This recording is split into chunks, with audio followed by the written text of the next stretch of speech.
Can having quality friendships actually improve your overall health? We'll answer that and more in today's video. Hey there, we're Chris and Megan from No Small Life, and I have a question for you. Who do you do life with? Who are the people in your life that will be there for you, that you are there for them if there was no other benefit to your life than just your friendship? According to a recent study, friendships in the US are actually on the decline. There's a recession of friendships. Oh my gosh. According to AEI's Service Center on American Life and Gallup, the percentage of people with at least 6 close friends fell by half between 1990 and 2021, from over 50% to just 25%. Wow. In fact, also there's another study that says 1 in 5 men have 0 close friends. Oh my gosh, that's so sad. Not one person that they feel like they're a close friend with. So for the last 30 years, our friendships have declined by 50%. People that we feel close to and can do life with. And if you don't have one person that you consider a close friend, there's actually a term for it now, and it's called social isolation. Social isolation has been found that it can weaken the immune system. This person who is socially isolated is more likely to suffer from a wide variety of illnesses, such as high blood pressure, sleep disruption, colds, heart disease, inflammation, cancer, dementia, and heart disease, and not to mention the mental health effects with depression and anxiety just increasing when you feel alone. They're also saying that social isolation is as dangerous as obesity, smoking, or physical inactivity. So you can be this person who's really active, who takes all your supplements, but you're just doing life by yourself all the time, and you're doing yourself a really big disservice, not only mentally and emotionally, but to your physical health. On top of all of that, social isolation can keep us living and feeling small and insignificant. Aren't you glad you tuned in today? Congratulations to you. But honestly, you guys, before you're like, oh my gosh, my life is doomed, I'm shutting off this video, stay tuned, No Small Lifers, because we have some really practical tips that can completely help you sidestep this epidemic. So what do you think the cause is behind social isolation? Why is it now just this new rise?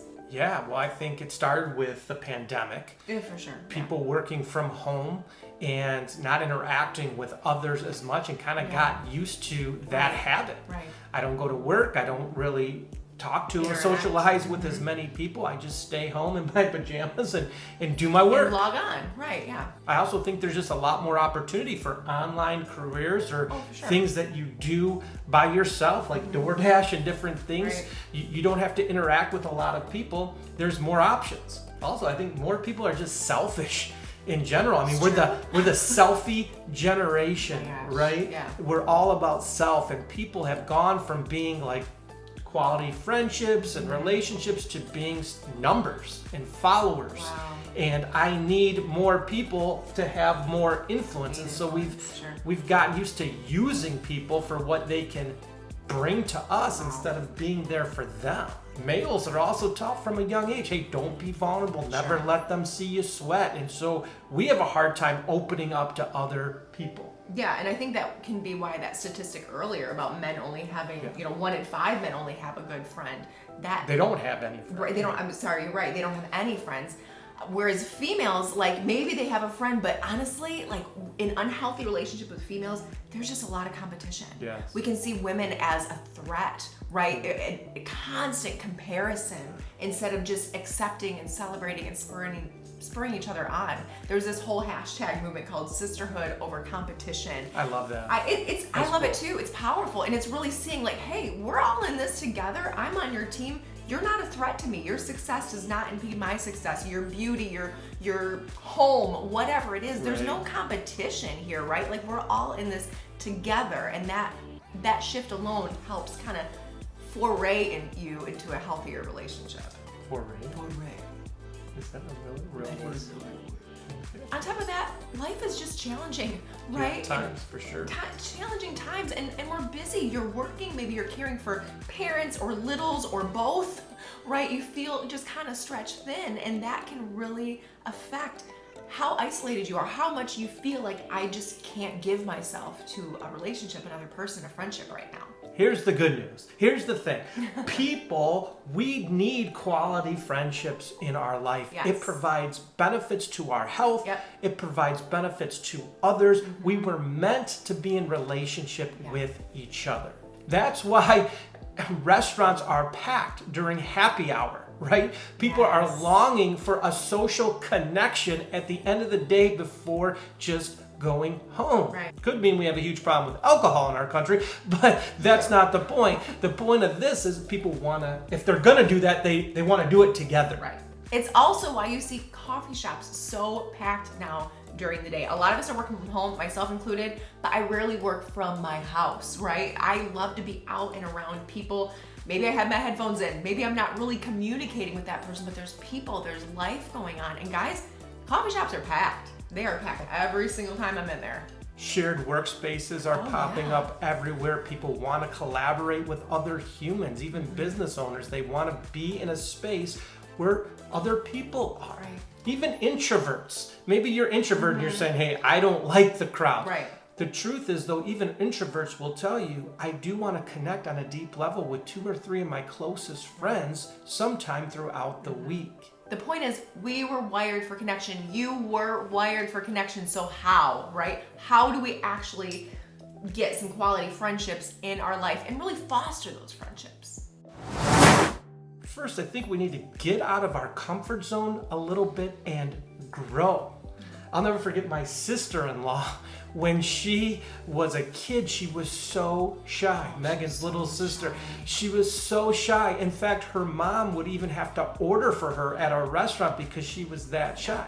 But then something happened. She went away to college and she was forced to leave her comfort zone, live in the dorms around a ton of human beings, and she came back a totally different person. She had close friends. She had all these social skills. Yeah, she even volunteered at our youth group as a youth leader and would embarrass herself just to get a laugh. I think she even started speaking. Yeah, she started doing all kinds of things. And sometimes we just have to get out of our comfort zone and grow. Yeah.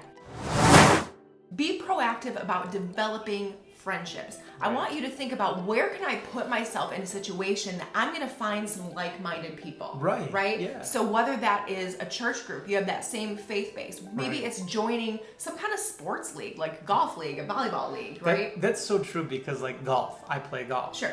And I love golfing with people who are into golf. Who like to play golf. They understand the terms. Like, hey, I hit that thin, or I hit it fat, or my tempo was off. Other people, they're like, what are you talking about? But us golfers, we love to talk about golf and compare equipment and see what's new and out there and watch golf. I mean, it's a whole culture. And if you're not into golf, what are you into, right? Maybe there's a Bible study or a book club or like a running group. Just putting yourself in a situation, being purposeful to seek out, this is what I'm into. I'm gonna go see who's in these groups and try to connect, and maybe just, hey, do you wanna go grab a coffee later? See, when we were kids, we were forced into these situations. Every single day. Like if you wanted to play, if you were athletic and you wanted to play baseball or soccer, you were forced to go be around a bunch of people and develop relationships, and you became close with those people. If you were into theater like you were, you know, you got around people who were like-minded and into those things. And have a bond with those people. Even just think about lunchtime as a kid, right? You're going to school every single day. You're sitting around a table. You have to choose who you're going to sit next to, interact with. It really forces you to hone those muscles as a kid. So how can we start to put ourselves in those kinds of situations so we can develop some more quality friendships? Recognize your blind spots. Now listen, friend, listen. Here, come here. Hold my hands. It's gonna be okay. But a lot of times we have to look in the mirror and say, am I being the kind of friend that I wish that I had right now? People with low quality friendships, usually they can be the issue. Oh gosh, yeah. Ask yourself a few of these questions. Do I genuinely care about people? Are people in my life constantly irritated or annoyed by the things that I say or my responses to them? How can I make things about other people instead of just myself? Am I being the kind of friend I would want? If you don't have quality friendships, it's okay. Yep. But it is time to look in the mirror and try to find your blind spot. Maybe ask a few people, what are my blind spots? Because a lot of times we can't see what everyone else is seeing. Proverbs 13:20 says this, walk with the wise and become wise, for a companion of fools suffers harm. So ask yourself this question. Are you the fool? Oh my gosh. Are you the one that people don't want to hang out with Yeah. because you're foolish or selfish, or they think that not a lot of good's going to come out of that Right. relationship? We have to look in the mirror when it comes to the subject. We just do. And you can change. You absolutely can change. Be present. Oh, please. This is a big one for me. For all of us. Yes. We are so glued to our screens and to our phones that when we're with friends and we're trying to have quality connection, we're so glued to everything else happening on the phone, people who are texting us or emailing us and trying to get back to them or calling, that we miss what's happening in the present moment. And you're sending a signal, whether you want to or not, like, hey, you're not as interesting, or I don't care about you quite as much as I care about this. I love what Philippians 2:3-4 says. It says, do nothing out of selfish ambition or vain conceit. Rather, in humility, value others above yourself, not looking to your own interests, but each of you to the interests of others. Yeah. We get so focused on ourselves, we forget to look at this person and their interests and their needs and what do they need. And good quality friendships, they have a give and take. Yes. There's not just takers, Right. but there's givers. There's people who are asking you questions and then you're asking them questions and being thoughtful and curious about what's going on in their life. Yeah, curiosity, I think you hit the nail on the head. Just how do you feel when somebody takes the time to really just dig into your world, to ask you good questions, right? You always want to leave someone feeling better than when they walked into your presence. You want to leave them feeling like, man, they really want to know me. And that's you just being a good friend. So here's the thing, we've proven friendships are necessary for our overall health. They're necessary for all of us. They're not just luxuries, they're necessities. And if you don't have a good quality friendship, it's not too late. You can become the kind of friend that people want to be around. So Meg, why don't you land the plane here with one last scripture verse? Okay, no small lifers. We have one last one, and it's this. It's Proverbs 18:24. One who has unreliable friends soon comes to ruin, but there is a friend who sticks closer than a brother. A good quality friend is priceless. Yeah. It's something money can't buy. So become a good friend. Develop those relationships around you. So that's all we have for you today. If you would like, we do have another video on this topic called How to Grow Friendships as an Adult. Gives you a few more practical tips if you're in a friendship, a quality friendship, how to even be better at it. So if you enjoyed this video, go ahead, hit that like button, share it with somebody who you cherish as a friend or who you would love to cherish as a friend, right? And then go ahead and hit subscribe because we would love to have you along this journey with us. So have a great day, everyone. And remember, your life is not small. Bye, guys.